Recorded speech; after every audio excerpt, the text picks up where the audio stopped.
Jessica, and today I'm going to be creating a greeting card with the supplies from the Mixed Media Inspired box by Arsenal Junction.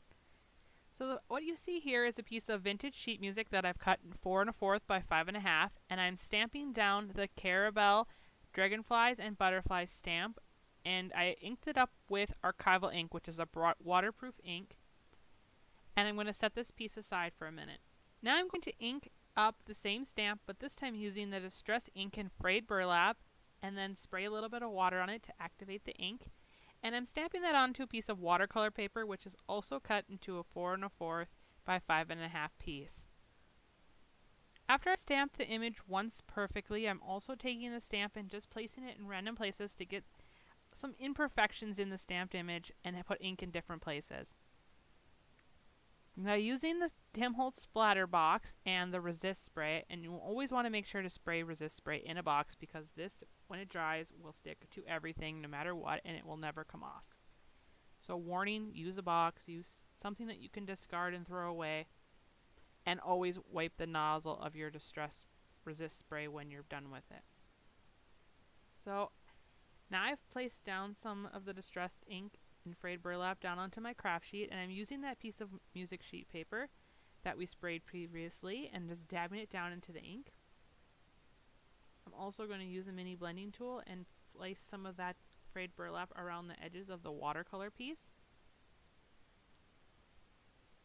And I'm just putting it in different places with different values of color so that it's darker in some places, lighter in others. I'm trying to create a very shabby, chic, vintage look here.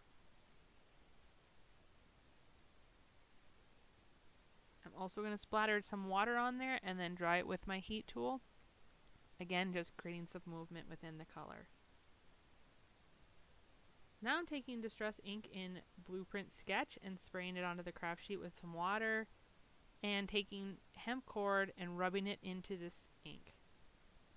And after all of our elements have been created and dry, we can begin assembling. So now I'm putting a layer of the Distress Collage Medium on the back of the sheet music using the Distress Collage Medium brush, and I'm just spraying out a nice thin even layer going all the way to the edges.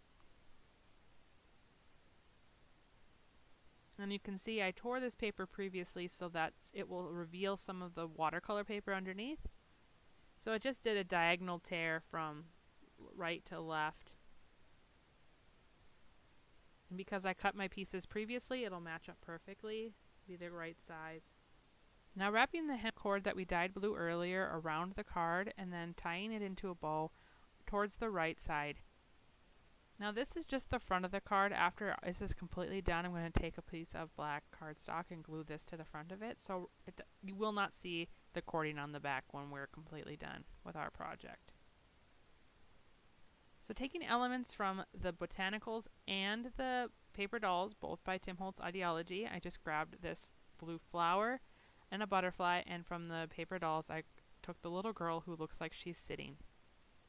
So the first thing I'm doing is gluing down the flowers so they go behind, and then I'm going to glue the little girl so it looks like she's sitting on that blue cording.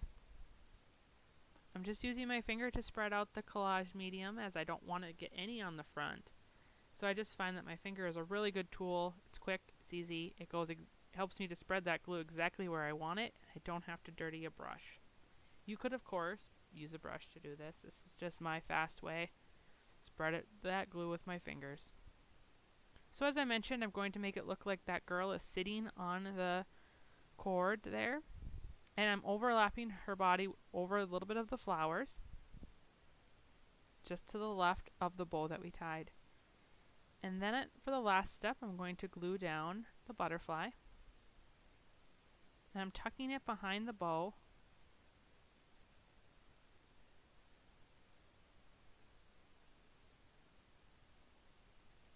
And using 2 different stickers from the Tim Holtz Ideology clipping sticker set. This one says all of her dreams would come true, and I also used a little number sticker. And as a last step, I'm trimming the ends of the bow, and our card is complete. Thank you so much for watching. I hope you really enjoyed this project. And if you're interested in learning more about Mixed Media Inspired and getting exciting fun products in your mailbox every month, check out the description below. And don't forget to subscribe so you don't miss out on any of our future videos.